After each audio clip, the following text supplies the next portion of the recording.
오늘 우리에게 주신 하나님의 말씀은 구약성경 창세기 12장 10절부터 20절까지 말씀입니다. 오늘은 보호하시는 하나님, 이런 제목으로 함께 말씀을 나눕니다. 여러분, 보호자라는 말이 있죠. 사전적인 의미로는 그 미성년자에게 이제 누가 보호자가 됩니까? 부모가 보호자가 되죠. 또 다른 곳에서 이제 보호자라는 말이 익숙하게 쓰이는 곳이 어디냐면 병원이에요. 아무리 똑똑하고 또 지혜가 있고 어떤 위치에 있다 할지라도 질병이 있거나 또 환자가 되면 누군가의 도움이 필요하고 보호자가 필요합니다. 이 가족이 되기도 하고 지인이 되기도 하고, 그래서 그 좋은 보호자가 있다는 건 참 복이죠. 전에 그 다니엘 기도회 때 그 기억나는 그 간증 중에 하나가 뭐냐면, 지수 아버님 이야기 혹시 기억하세요? 그 지수 아버님 마지막 간증 시간에 아버지가 나와서 간증을 하는데 20대 딸이 갑자기 쓰러진 거예요. 그래가지고 병원에 가서 이제 꼼짝을 못 하는데, 이제 가보니까 부모가 돌보고 가족들이 돌보지만은 여러 가지 어려움들이 있는 거예요. 근데 이제 간병인이 돕는데 전문적으로, 그리고 부모보다도 훨씬 더 잘 돕고 그런 면들이 보이는데, 바로 다른 옆에 환자를 돌보는 간병인이 너무 마음에 드는 거예요. 얼마나 지극정성으로 하는지. 그래서 저런 분이 우리 딸을 도우면 참 좋겠다, 그런 마음이 있어서 부탁을 했대요. 근데 알고 보니까 권사님이더래요. 그래서 권사님, 우리도 이렇게 신앙생활을 열심히 하고 우리 딸도 모태신앙이고 그러니 우리 딸을 좀 도와주십시오. 그랬더니 그 권사님이 말씀은 고마운데 제가 지금 담당하고 있는 환자가 있어서 그 환자를 두고 올 수는 없습니다.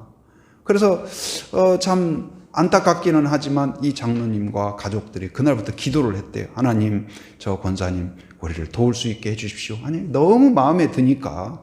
그런데 얼마 있다가 그 권사님이 담당하던 환자가 어디 다른 도시로 가신 거예요. 그래서 공백이 생겨서 그 권사님이 이제 보호자로 온 겁니다. 간병인으로 와서 이제 여러 가지 필요를 도와주고 또 여러 가지 함께 해줄 뿐만 아니라 신앙적으로 기도해주고 또 권면해주고 축복해주고 그런 모습들을 이제 보면서 그 간병인이 있다는 것이 얼마나 감사한지 저는 간증을 볼 수가 있었습니다. 곧 이제 우리 옆에 어떤 보호자가 있느냐, 곧 어린이에게 어떤 부모가 있느냐에 따라서 그 아이의 장래와 인생이 결정이 되죠. 그리고 이제 환자에게 어떤 보호자가 있느냐에 따라서 안전하고 치료를 잘 받고 회복되는데 결정적이게 됩니다. 그런데 오늘 우리에게 있어서 성도에게 정말 좋은 보호자가 있다는 것을 기억하기 바랍니다. 곧 어린이도 좋은 부모 아래에 있을 때 어떤 상황에서도 걱정할 일이 없어요. 그리고 환자도 여러 가지 복잡한 절차가 있어도 고민하지 않습니다. 왜? 보호자가 모든 시스템과 상황들을 다 이해하고 준비하고 대처하고 또 의사의 지시사항을 챙기도록 약을 먹어야 된다든지 뭐 한다든지 모든 걸 지키기 때문에. 그런데 곧 성도라는 것은, 곧 예수님을 영접하고 하나님의 자녀된 성도에게는 본질적으로 좋은 보호자, 하나님께서 보호자가 되신다는 사실을 기억하기 바랍니다. 그것이 복이요, 좋은 그 어린이에게 좋은 부모가 최고의 복이듯이 성도에게 물론 기도 응답과 우리가 간구하는 많은 내용들이 이루어지는 것, 그것이 사모하는 은혜고 그 기쁨이지만 그보다 더 중요한 복은 무엇일까요? 하나님 자신이 우리를 긍휼히 여기고 지키시고 격려하시고 응원하시는 보호자가 된다는 사실, 이것이 최고의 복인 것을 기억하는 성도가 되기를 바랍니다. 그런데 우리는 하나님을 믿고 의지하지만 우리는 깜빡깜빡해요. 그 형광등 아세요? 형광등. 지금은 거의 없어진 것 같아요. 형광등. 과거에는 이제 방에 들어가서 형광등을 딱 켜면 어떻게 돼요? 바로 불이 팍 들어오는 게 아니에요. 들었다가 나갔다 깜빡 하다가 들어와요. 그런데 약간 문제가 있는 형광등은 어떻게 돼요? 이게 또 깜빡깜빡 하다가 들어올까 말까 하다가 다시 또 나갔다가 또 들어올까 말까 하다가, 그래서 저걸 고쳐야 되겠네, 저거 갖다 버려야 되겠네, 또 그 말을 들었는지 또 확 둘아요. 그래가지고 이제 괜찮은가 보다, 고쳐졌나 보다 하면 또 나가. 그래서 이게 사람이 좀 깜빡깜빡하고 뭘 했다가 안 했다가 그러면은 어떻게 형광등 같냐, 그렇게 비유적으로 이야기를 하죠. 그런데 우리의 모습이 그렇지 않나, 하나님 앞에서 모습이. 그런데 오늘 우리가 믿음의 조상이라고 하는 아브라함도 그랬다는 것을 우리가 알 수 있어요. 근데 성경의 그 믿음의 조상, 위대한 믿음의 사람들도 하나같이 살펴보면 한결같은 사람이 거의 없어요. 다 깜빡깜빡해요.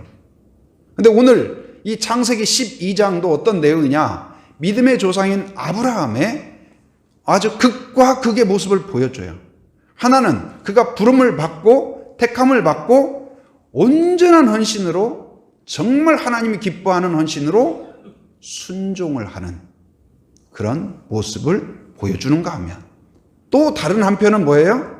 그 믿음을 잃어버리고 소망을 잃어버리고 매우 어리석고, 그리고 하나님을 알지 못하는 사람도 과연 저렇게 할까 싶을 정도로 매우 어리석은 모습을 보여줘요.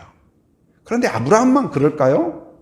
우리들도 부흥회나 또 수련회나 이런 때에 얼마나 하나님 앞에 하나님 뜻대로 살겠습니다. 또 새해에 송구영신 예배라든지 또 어떤 특별한 어떤 그런 상황 가운데에서, 그리고 어떤 문제 앞에서 하나님 이 문제만 해결해 주시면 제가 이제는 다시는 다른 데 보지 않고 주님만 의지하겠습니다. 주님이 뭘 하라고 하든지 제가 그렇게 하겠습니다. 근데 그 결단과 헌신이 거짓말이 아니죠. 순수한 마음으로. 베드로가 그러잖아요. 다른 놈들은 다 부인하고 다 도망쳐도 누구는 부인하지 않는다? 나는 부인하지 않는다. 근데 그 마음이 저는 베드로의 진심이었다고 믿습니다. 우리가 주님 앞에서 주님 뜻대로 살기로 했네, 주님 뜻대로 살기로 했네 결단하죠. 그 결단이 숭고해요. 하나님이 기뻐한다고 믿습니다. 그런데 조금 전에 아니면 며칠 전에 그렇게 부흥회에서 아니면 과거의 기도원에서 뜨겁게 기도하고 뜨겁게 헌신하고 이제는 주님 한 분만으로 나는 만족합니다, 그렇게 고백했던 사람들이 어느 상황에서, 어떤 문제 앞에서, 어떤 여건 가운데에서 그것과는 전혀 다른 죄를 범한다든지 어리석은 일 가운데 있다든지 그런 모습을 우리가 보게 되죠. 그 사람만 그런 것이 아니라 여러분과 저도 마찬가지예요. 그래서 우리는 어떤 믿음의 신앙이라는 것이 우리가 구원받은 자로서 하나님을 의지하는 자로서 한결같고 그러면 좋지만 그렇지 못하다는 거예요. 근데 그러함에도 불구하고 하나님은 어떠실까요? 우리는 깜빡깜빡하나 하나님은 신실하시다. 여기에 소망이 있는 줄 믿습니다. 한번 따라서 합니다. 우리는 깜빡깜빡하나 하나님은 신실하시다. 하나님은 한결같다. 우리는 형광등 같지만 하나님은 태양빛처럼 한결같이 우리를 지키시고 보호하시고 인도하시는 걸 믿으시기 바랍니다. 오늘 이 아브라함의 모습을 한번 살펴보도록 하겠습니다. 이 12장 보면 1절부터 9절까지는 하나님께서 아브라함을 택하시고 부르시고 또 복을 약속하시고 아브라함이 먼 길을 순종하는 정말 아름다운, 대단하다, 믿음의 조상답다, 그럴 만한 내용을 소개하고 있어요. 그런데 9절을 분기점으로 10절부터의 내용, 20절까지의 내용은 정말 실망스러운, 이게 그 아브라함 맞나? 이게 그분 맞나? 그 순종했던 그분 맞나? 부름받고 택함받고 믿음의 조상 그분 맞나? 아무리 눈을 부비고 봐도 아닌 것 같아. 가짜 같아. 위조품 같아. 그런 모습이 등장하고 있어요. 그런데 이건 아브라함만 그런 것이 아니라 여러분과 우리의 인생도, 우리의 신앙의 여정도 이렇다는 것을 보여줘요. 그런데 그럼에도 불구하고 하나님께서 깜빡깜빡하는, 헌신했다가 불신했다, 헌신했다 불신했다, 믿었다 안 믿었다, 믿었다 안 믿었다, 기뻐했다가 원망했다가, 감사했다 불평했다가, 우리가 얼마나 그래 뒤죽박죽이에요. 그런데 그 가운데 있어도 한결같은 은혜가 우리와 함께함을 기억하는 성도가 되기를 바랍니다. 하나님께서 아브라함을 부르셨죠. 창세기 12장 1절에 보면 여호와께서 아브라함에게 이르시되 너는, 그러니까 아브라함 너는 너의 고향과 친척과 아버지의 집을 떠나 내가 내게 보여줄 땅으로 가라 그랬어요. 가라. 근데 이 명령이 어마어마한 명령이에요. 왜 그러냐면 한번 생각을 해보면, 고향이라고 보면 이제 갈대아 우루. 근데 이 갈대아 우루에서 지금 사실 그 명령을 받은 건 그 아버지가 처음 명령을 받았어요. 근데 아버지가 명령을 받아서 순종해서 가다가 중간에 하란이라는 곳에서 잠깐만 우리 쉬었다 가자 했는데 죽을 때까지 쉬어버렸어요. 못 갔어요, 그대로. 우리가 그런 경우가 있죠. 조금만 쉬었다. 조금만 쉬자. 잠시만 쉬자. 어떤 우리 신앙의 여정에서 정말 열심히 하다가 어떤 사업이 분주하고 아니면 무슨 상황이 있고 그래서 조금만 쉬자.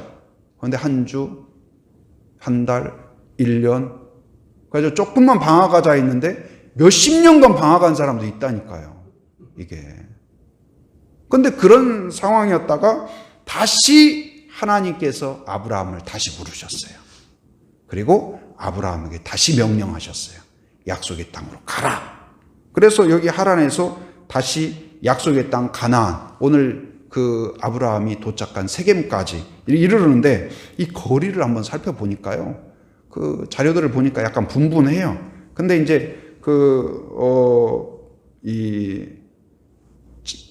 교수님이 이야기한 내용을 살펴보니까 어떻게 되냐면, 갈대아 우르에서 아까 중간 거점, 그러니까 하란까지 직선거리로 한 1040km 된대요. 직선거리로. 그 다음에 하란에서 가나안 땅, 세겜까지 630km. 근데 별로 이렇게 와닿지 않죠? 근데 서울에서 부산까지가 몇 킬로인지 아세요? 서울에서 부산까지가 325km래요. 325km.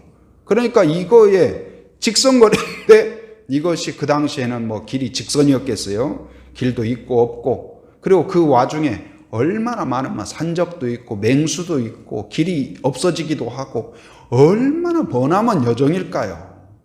그런데 이 길을 중간에 포기하지 않고 약속의 땅 가나안까지 왔다. 와, 하나님 어떠셨을까요?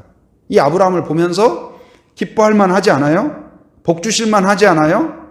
정말 대단하다. 와, 이거 한 가지만 봐도.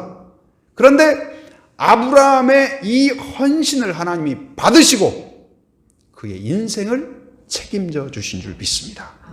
그에게 약속한 복을 신실하게 주신 줄 믿습니다. 여러분, 이 하나님께서 뭘 약속하셨냐? 근데 이게 아브라함이 그때 자기 아내 사라하고 그 다음에 사레하고 그 다음에 이제 조카 롯을 데리고 이 머나먼 여정을 갔죠. 몇 살이에요? 75세에. 75세에 그 머나먼 여정을 포기하지 않고 가서 다다랐어요. 다다랐는데 하나님이 약속한 게 뭐예요? 첫째는 큰 민족이 되게 하겠다. 한번 따라서 하면 큰 민족. 큰 민족을 약속하셨어요. 그 다음에는 따라서 합니다. 큰 복을 주신다. 그래서 큰 복을 주셔서 창대하게 하겠다. 풍성하게 하겠다. 넘치도록 하겠다. 그렇게 약속을 했어요. 여러분, 기쁘지 않아요? 그래도 내가 과거에 미국에 동부에 있던 사람이 서부로 황금캐로 갔잖아요. 마차 타고 잠도 안 자고 이래 하면서 과거에 서부 영화 보면은 그거 찾으러 가잖아요. 그런데 마치 그런 것처럼 기대감이 부풀어 있으니까 좀 쉬고 싶어도 가자. 우리 포기하면 안 된다. 하나님이 약속하셨잖아. 큰 민족. 그러면 이제 사라가 그 다음에 이어서 큰 복, 큰 민족, 큰 복 하면서 아마 이렇게 발을 맞춰서 갔을 것 같아요. 그리고 이제 세 번째는 뭘 약속했냐? 복이 되게 하겠다. 그러니까 복이 되게 하겠다.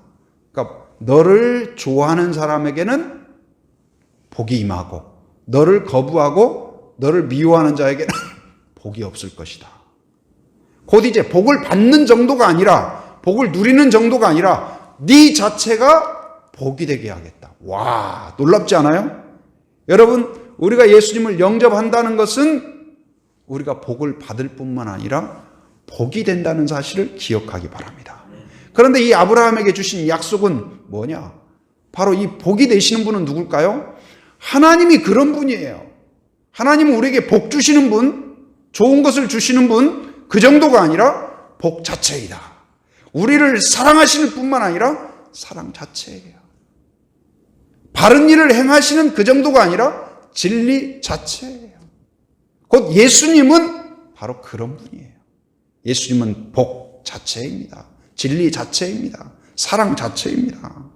그런데 그렇게 되게 해주시겠다. 놀랍지 않아요?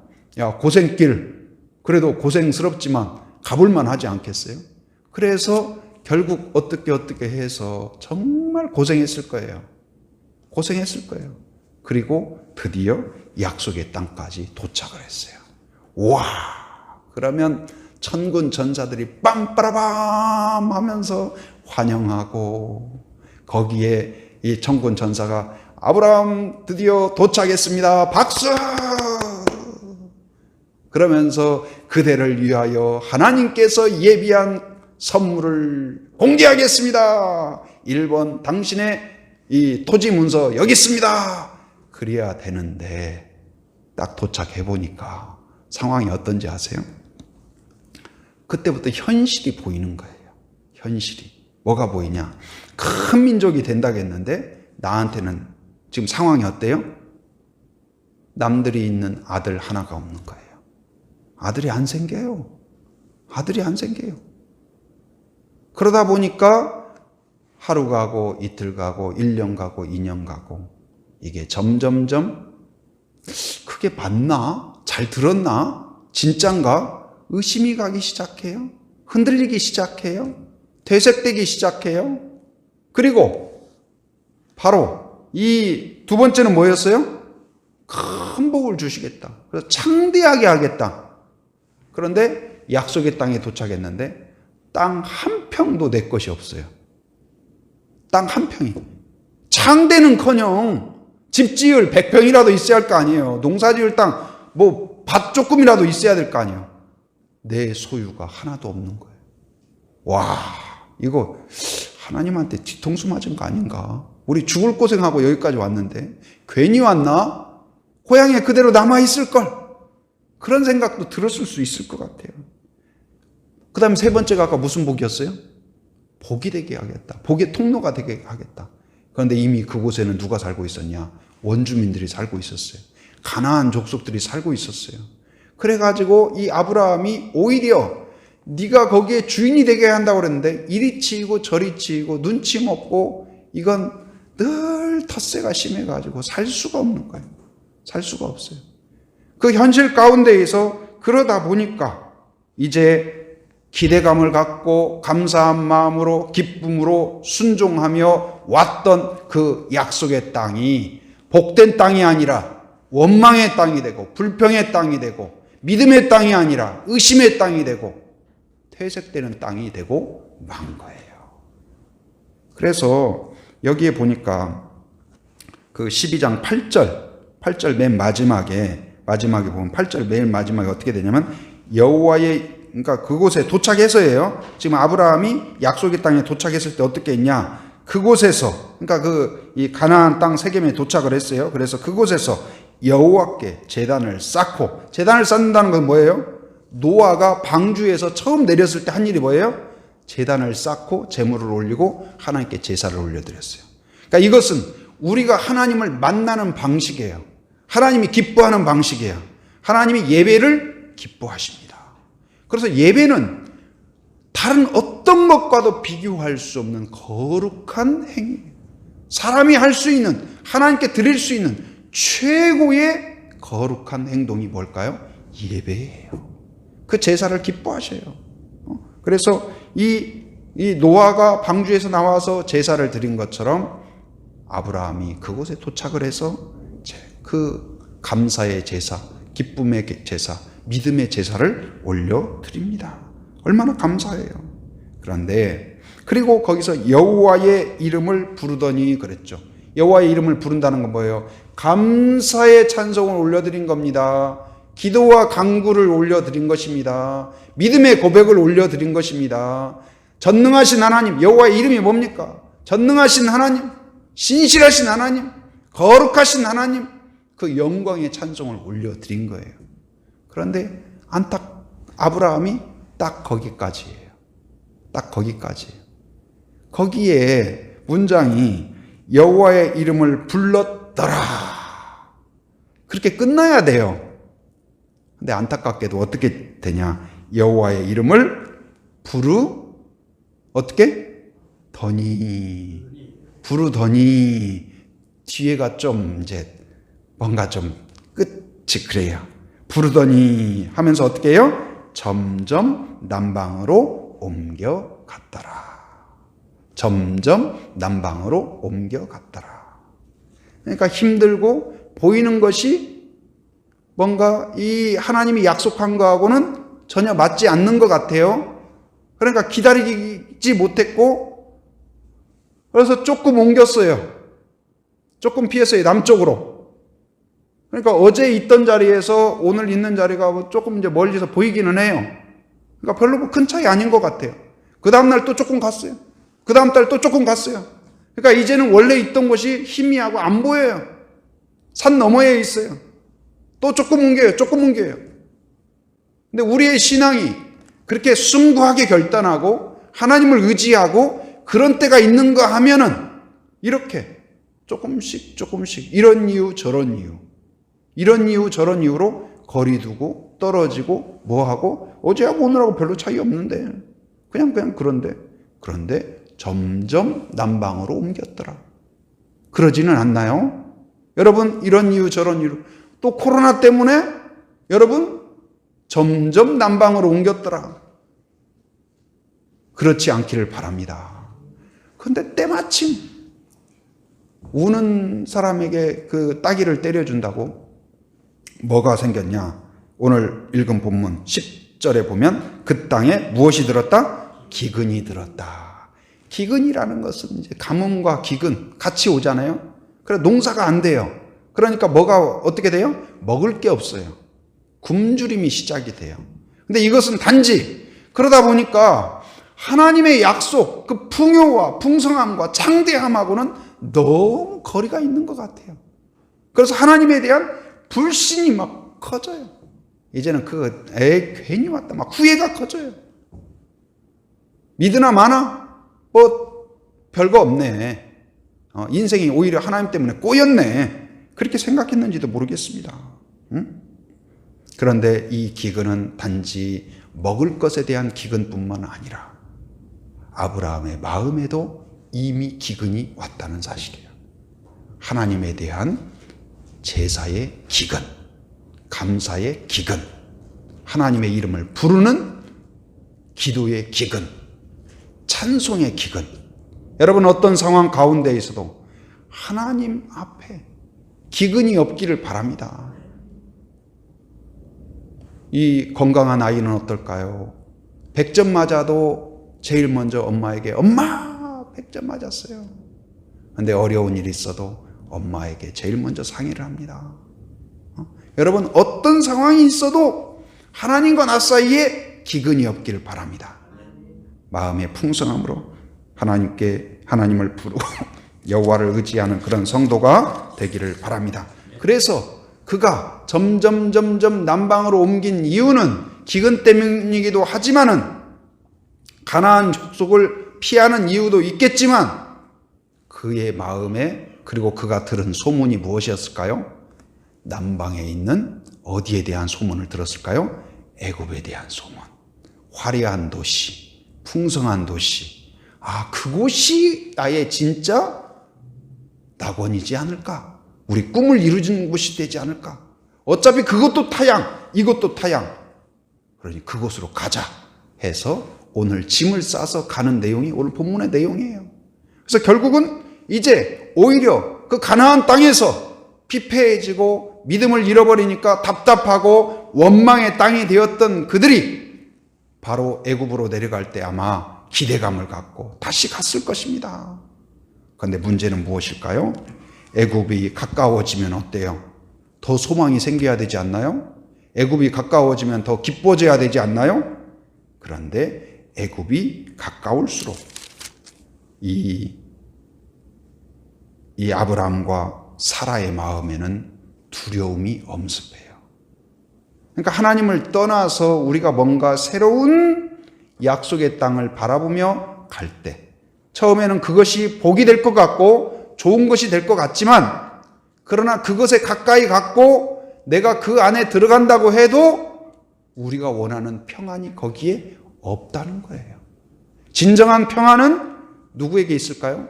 하나님에게 있고 약속의 땅에 거할 때 있다는 사실을 기억하는 성도가 되길 바랍니다. 그래서 그곳에 가니까 어떤 두려움이 임했냐? 자기 안에 그 사례가 정말 예뻤나 봐요. 근데 어느 정도 예뻤냐? 같이 다니면 생명의 위협을 느낄 정도로 그 정도 예뻤대요. 같이 다니면 다른 남자들이 내 아내를 차지하기 위해서 나를 없애버리고 이 아내를 잡아갈까봐, 데려갈까봐.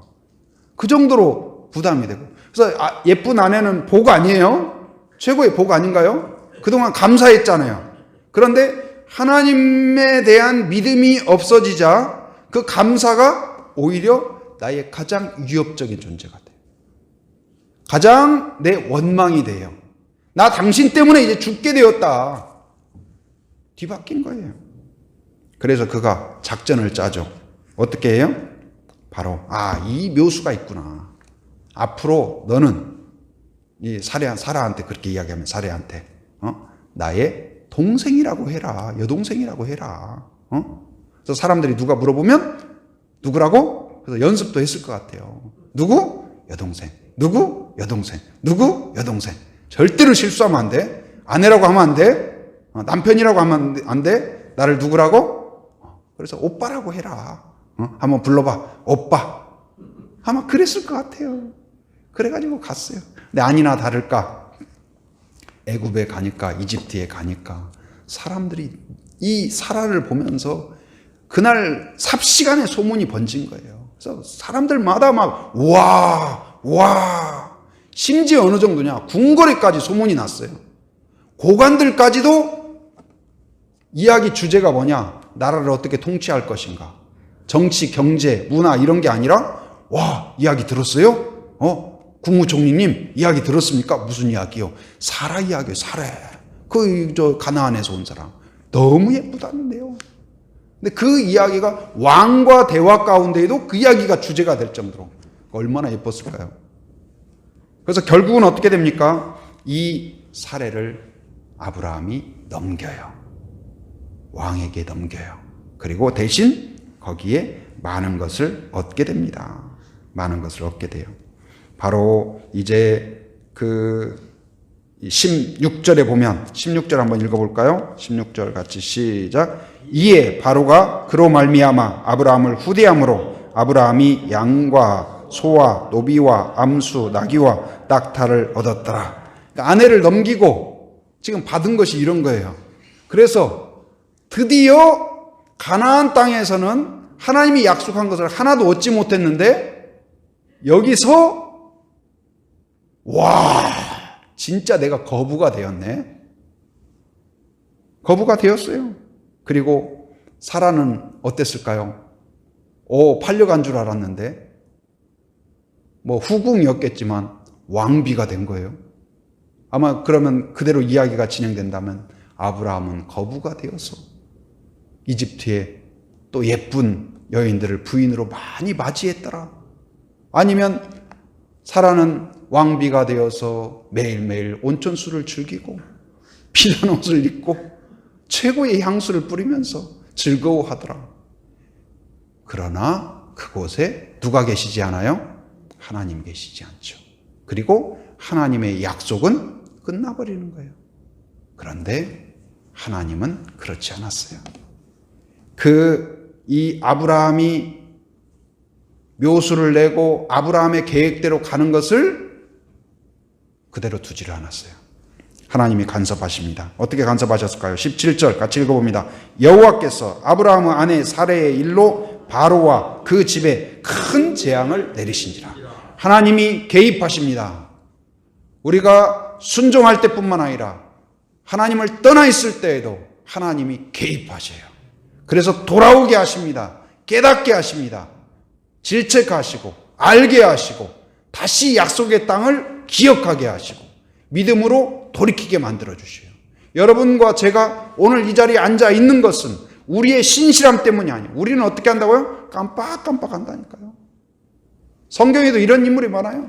다윗이 골리앗을 무너뜨릴 정도로 믿음의 사람이었어요. 그러나 그 우리아의 아내 밧세바를 범할 정도로 타락한 모습을 보여줍니다. 곧 이제 이 베드로가 헌신하고 나아갔지만 결단했지만 예수님을 부인했고 그래서 뒤죽박죽이 되어 있어요.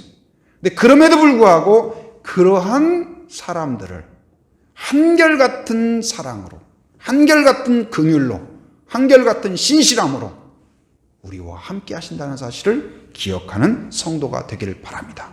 여러분 그 하나님을 믿고 의지하고 의탁하고 하나님께 바로 다시 예배를 회복하는 그러한 성도가 되기를 바랍니다. 이제 이 바로는 어떻습니까? 애굽은 그 당시에 최고의 강력한 국가예요. 가장 풍성한 국가예요. 그리고 거기에 있는 왕, 이 바로는 최고의 권력자죠. 그런데 그 권력자보다도 권력자의 마음을 바꾼다는 것, 그건 누구밖에 할 수 없어요? 하나님밖에 할 수 없어요. 하나님이 개입하셔서 그 왕궁을 뒤집어 놓습니다. 그리고 거기에 나타나는 현상이 무엇이냐? 그래서 이 재앙으로 인하여서 하나님의 개입으로 인하여서 회개를 해요. 누가요? 아브라함이 회개를 해야 되는데 아브라함이 하는 게 아니고 누가 해요? 바로 그 바로가 회개를 합니다. 바로가 회개를 하고 이건 뭘까요? 아브라함의 회개를 촉구하는 거예요. 그리고 바로가 아브라함을 꾸짖습니다. 아브라함을 꾸짖어요. 네가 왜 너의 아내인데 바로 누이라고 했느냐. 그런데 이건 누가 누구를 질책하는 것일까요? 하나님이 오히려 바로를 통하여서 아브라함을 질책하는 거예요. 그리고 이제 바로가 사례를 반납합니다. 아브라함에게 다시 반납해요. 그런데 이건 뭘까요? 누가 찾아준 거예요? 왕이 찾아준 것이 아니라 하나님께서 다시 그 아브라함에게 가정을 회복시키셔요. 그리고 바로가 돌아가는 아브라함에게 법으로 선포하고 명령을 전국에 선포합니다. 이 아브라함과 가족이 다시 돌아가는 길에 어떤 사람도 해하지 말라. 어떤 사람도 그것을 빼앗지 말라. 안전을 보장해줘요. 누가 한 것일까요? 하나님이 다시 안전을 보장해줘요. 다시 돌아가는 길을. 그래서 다시 그들이 단지 하나님께서 그들을 바로의 손에서 구출해 주는 것이 목적이 아니라 다시 하나님의 백성으로 하나님의 자녀로 그리고 헌신의 사람으로 돌아오게 하고 바로 믿음의 길을 가게 하는 것이 하나님의 계획인 것입니다. 그렇지 않았다면 그들이 애굽에 계속 남았겠죠. 그런데 여전히 약속의 땅 가나안 땅은 기근이 있어요. 어려움이 있어요. 똑같은 현실이에요. 그런데 이 사건으로 인하여서 결국 어떻게 했을까요? 아브라함과 사라와 이 롯이 다시 약속의 땅으로 돌아와요. 약속의 땅으로 돌아옵니다. 돌아와서 그곳에서 이 과정을 통하여서 하나님이 해주신 그것을 살펴보면 첫째는 뭐냐? 바로 하나님이 가정을 보호해 주셨다. 여러분, 우리에게 주신 최고의 복 중에 하나는 뭐예요? 가정입니다. 그런데 하나님께서 우리 가정의 보호자가 되어 주셨음을 믿으시기 바랍니다. 그리고 그것에 대해서 감사하는 성도가 되길 바랍니다. 아브라함이요, 오늘 여기 12장에서 애굽에 가서 자기 아내를 넘기잖아요. 그런데 이런 어리석은 일을 20장에 가면 또 해요. 비슷하게 똑같이 또 해요. 그리고 그의 아들 이삭도 비슷한 일을 또 해요. 근데 그럼에도 불구하고 이렇게 어리석음과 자기 아내를 생명 걸고 지켜야 될 거 아니에요. 그런데 누가 달라는 것도 아닌데 넘기고 팔아먹어요. 그런데도 불구하고 그 가정을 지키시는 분이 누구냐? 하나님이시래요. 그리고 하나님이 지키셔서 결국은 그 계보를 이어가게 해요. 누구에게까지요? 예수 그리스도에게까지 계보를 이어가시는 것입니다. 여러분, 우리의 능력으로 나 자신을 지키는 것이 아니고 우리 가정을 지키는 것이 아닙니다. 하나님의 손길이, 신실하신 손길이, 우리가 하나님을 향하여 깜빡깜빡하지만 하나님은 한결같으시다. 그걸 믿으시기 바랍니다. 그리고 한결같은 능력으로, 한결같은 신실하심으로 포기하지 않으신다. 그걸 기억하는 성도가 되기를 바랍니다. 그래서 우리의 가정을 보호하신다, 지키신다, 그 믿음이 없으면 늘 불안해요. 늘 불안해요. 우리의 실수가 있지만, 연약함이 있지만, 어리석음이 있지만, 죄가 있지만, 그럼에도 불구하고 우리가 하나님을 바라볼 때 거기에서 안정감이 있고 안전이 있고 보호가 있다는 사실을 기억하는 성도가 되기를 바랍니다. 그리고 이 사건을 통하여서 아브라함에게 다시 회복합니다. 뭘 회복할까요? 약속의 땅 가나안 땅으로 돌아왔다는 것은 뭘 말할까요? 바로 믿음을 회복해요. 첫사랑을 회복해요. 헌신을 회복하게 해요. 그래서 아까 이 12장 8절에서 제단을 쌓고 제물을 드리는 감격스러운 예배를 올려드렸잖아요. 그런데 다시 돌아와서 13장 4절 한번 보겠습니다. 13장 4절 같이 읽어봅니다. 그가 처음으로 제단을 쌓은 곳이라. 그가 거기서 여호와의 이름을 불렀더라. 거기에 다시 돌아와서, 약속의 땅에 돌아와서, 상황은 변한 게 없어요. 똑같은 기근, 똑같은 어려움, 똑같은 텃세, 그런 상황이 있어요. 그러나 이제는 눈을 열어주신 거예요. 보이지 않던 하나님의 약속이 보이기 시작해요. 보이지 않던 하나님의 손이 보이기 시작해요. 믿음이 다시 복구된 것입니다. 여러분, 하나님의 은혜 가운데 이 믿음이 복구되기를 원합니다. 믿음이 새로워지기를 원합니다. 육안으로 보이는 것 가지고 좋았다가 다운됐다가 그러지 마시기 바랍니다. 영안을 열어주시도록 기도하시기 바랍니다. 믿음의 자리를 다시 되찾고 믿음의 눈을 열어주십시오. 다시 사모함, 성령의 불이 임하여 주옵소서. 성령의 불이 임하여 주옵소서. 그래서 우리를 태워주시고 새롭게 해주시고 강하게 해주시고 경건하게 해주시고 믿음을 회복해야 돼요. 다시 기도를 회복하기 바랍니다. 예배를 회복하기 바랍니다. 오늘 다시 약속의 땅에 돌아와서 그가 그 약속을 다시 되새긴 것처럼 여러분 다시 믿음의 장소를 복구하고 말씀의 장소를 복구하고 기도의 장소를 복구하고 감사를 회복하기 바랍니다.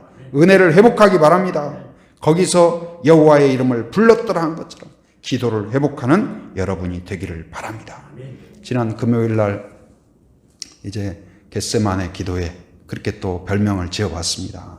그래서 몇 사람 안 되지만 같이 또 기도를 했어요. 기도를 했는데 오랜만에 이제 이렇게 기도하니까 그리고 우리가 아직 뭐 찬양이나 그런 팀들도 준비도 쉽지 않고 그래서 영상으로 30분 정도 같이 찬양하고 다니엘 기도회 때 했던 영상으로 같이 찬양하고 말씀 나누고 그리고 이제 1시간 정도 같이 이렇게 기도를 했는데 마치 이제 끝나고 나니까 막 1시간 동안 막 저도 막 고무돼 가지고 막 그냥 정말 열심히 기도를 했어요. 열심히 오랜만에 막 그렇게 막 기도를 했어요. 근데 정말 간절하고 정말 막 뜨거운 마음으로 같이 기도를 했습니다. 근데 끝나고 나니까 이제 그 몇 분 성도님이 걱정이 됐나 봐요. 목사님 그렇게 해가지고 목 다 상하면 어떻게 하고 뭐 그리고 저도 또 이제 그 집에 들어가니까 장모님께서 힘들어서 어떻게 하냐고 막 걱정하시고 근데 보니까 저도 조금 이렇게 안 된다고는 못 하겠더라고요. 목도 좀 아파지고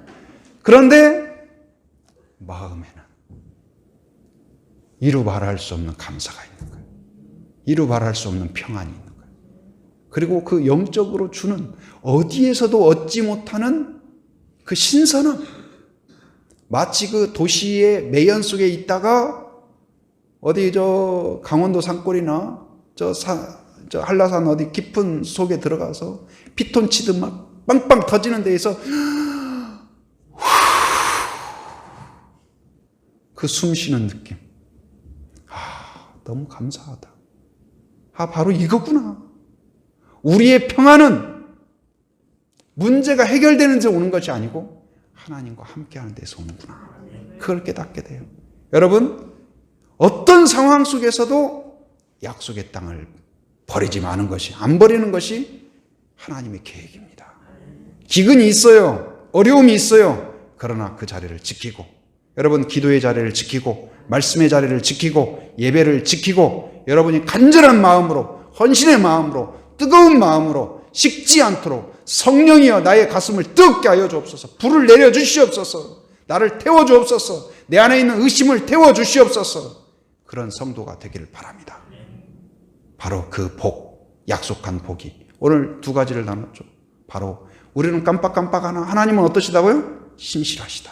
그 손이 나를 지키고 있다는 것을 기억하시기 바랍니다. 그 안에서 하나는 그 아브라함의 가정을 지켜주신 것처럼 여러분의 가정을 한결같이 지키시는 하나님이 있음을 믿기 바랍니다.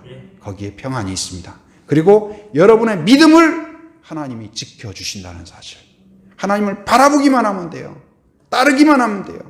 그러면 여러분의 가문이 믿음의 명문 가문. 아브라함도 되었는데 아브라함을 능가하는 가문이 되기를 주님의 이름으로 축원합니다. 은혜로우신 아버지 하나님 감사합니다. 오늘 또 저희들을 부르시고 택하셔서 예배 가운데 함께하게 하신 것 감사합니다.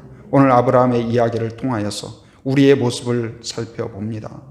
하나님께 헌신하였다가도 또 의심이 있고 하나님의 뜻대로 살겠다고 결단하였지만 뒤죽박죽인 우리의 모습을 하나님 앞에 고백합니다. 그럼에도 불구하고 아브라함을 지켜주신 것처럼 신실하신 것처럼 오늘 또 우리에게 신실하신 하나님의 은혜가 있음을 믿고 고백합니다. 하나님 아브라함의 가정을 지켜주신 것처럼 우리의 가정을 지켜주시옵소서. 믿음으로 살게 하여 주옵소서. 우리의 믿음을 회복하여 주시옵소서. 아브라함의 믿음을 회복하여서 다시 약속의 땅으로 돌아가게 하시고 똑같은 환경 가운데서도 감사하게 하시고 헌신하게 하셨던 것처럼 아버지 하나님 우리를 새롭게 하시고 뜨거운 성령의 역사가 가정마다 임하게 하여 주시옵소서. 믿음의 새 역사를 쓰는 저희들이 되게 하여 주시옵소서. 예수님의 이름으로 기도합니다. 아멘.